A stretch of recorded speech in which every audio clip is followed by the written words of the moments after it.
Ang daming mga article ngayon na lumalabas tungkol doon sa kay Oliver, attorney Oliver and Kim Cho. Aba, parang napapadalas na nga ang pagtitrending nitong si attorney. Yung mga articles na lumalabas doon sa Facebook, tulad ni Pic at iba pa, na laging laman ng balita ngayon si Oliver and Kim Cho dahil di umano'y panliligaw pero wala pang permiso kay Kim Cho. Samot-saring reaksyon ang mga netizens at may mga bashers pa na natanggap si Kim na hindi maganda ang pinagsasabi sa kanya. Pero yun nga ang sinasabi ng karamihan na wag na sana patulan dahil nga marami talaga ang naiinggit at marami ang nagagalit sa kanya ngayon, lalo na sa ibang fandom, at ito na naman ngayon ang malala, pumasok itong si Oliver sa buhay ng Kim Pao, kaya na medyo nagkakagulo ang mga fans. At syempre na naman, ayaw nilang pumayag na sasapawan ng isang attorney Oliver at medyo okay na ngayon ang Kim Pao.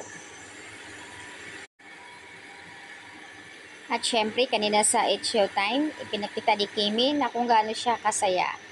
Masaya si Kimi kasamang co-host ng It's Showtime.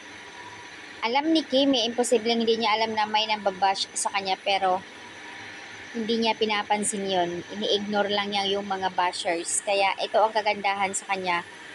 Didma, wala siyang pakialam. Hindi niya pinapatulan. Despite sa mga magkabilaan mga bashers sa kanya. Pero normal lang sa kanila yan. May mga bashers talaga. Kaya lang, ito ngayon yung nagtitrend dito kay Oliver na bigla ang pagpasok at may pagme-mention pa talaga na may gusto kay Kim Cho.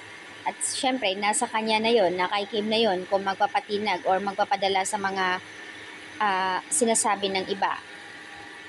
Dapat, ayon sa isang netizens, focus ka Kim sa love team yung dalawa ng Kim Pao.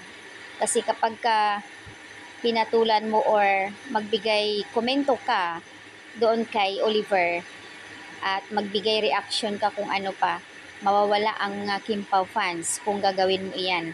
Kaya kami nandito, dumadami ang Kim Pao fans dahil sa inyong dalawa ni Pao.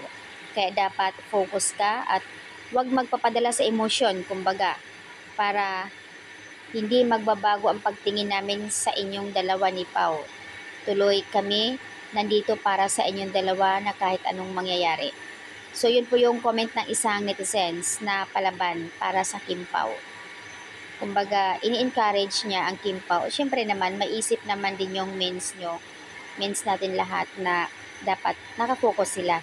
Hindi pa nga lumabas yung sinasabi nila na movie, kaya dapat stay lang. Huwag magpapadala sa emotion ng iba.